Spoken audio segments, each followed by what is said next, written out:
taliska ciidanka booliiska Soomaaliyeed ayaa ka hadlay qaraxii ka dhacay xarunta ilaalinta canshuuraha booliiska degmada Xamar Jajab ee gobolka Banaadir. Afhayeenka ciidanka booliiska Soomaaliyeed Dhamme Sadiiq Aadan Cali ayaa sheegay in bartilmaameedka qaraxu uu ahaa xarunta ilaalinta canshuuraha balse ciidanku ay ka hortageen dhagartii cadawgu damacsanaa. maanta oo taariikhdu tahay 4 bishii Julaay 2020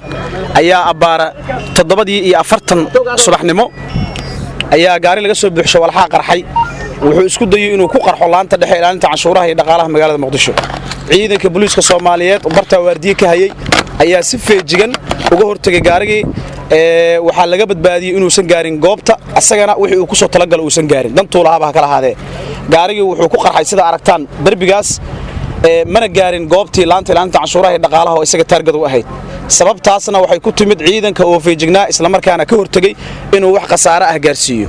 waxa falilaha alxamdu ilaahi ayaa ku mahadsan inaysan jirin wax khasaare ah oo dad shacab soo gaaray iyo khasaare inta ka badan oo meesha ka dhashay kaliya waxa dhaawac soo gaaray 4 askari oo ciidanka booliiska Soomaaliyeed kana tirsan laanta isla markaana ka hortagay qaraxaas inuu gaaro goobtii loo waday 4 askari dhaawacyadoodu waa fudud yihiin hadda waxa lagu dabiibayaa goobaha caafimaadka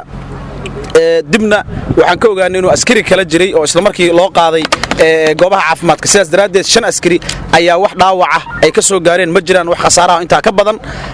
khasaare naf iyo maal laho kale muusan geysan oo ka badan dhaawacaas cid kale oo ciidanka ahayn waxba kuma gaarin waxa laga hortagay inuu gaaro goobtii uu socday ilaahay ayaa ku mahadsan wax su'aalo ma jiraan aad u mahadsantiin wuxuuna afhayeenka uu cadeeyay in baaritaan uu socdo kaasi oo lagu xaqiijinayo qaraxa waxyaabaha uu ahaa iyo halka uu ka yimid afhayeenka booliiska oo ka hadlay khasaaraha ka dhashay qaraxa ayaa sheegay in 5 askari oo booliis ah ay ku dhaawacmeen dhimashana aysan jirin maleeshiyaadka argagixisada al-shabaab ayaa la tuhunsan yahay inay ka dambeeyeen ficilkan foosho xun ee lagu weeraray xarunta ilaalinta canshuuraha booliiska isla markaana ay ka hortageen ciidanka booliiska Soomaaliyeed Muuse Cismaan Abtow telefishinka qaranka Soomaaliyeed Muqdisho.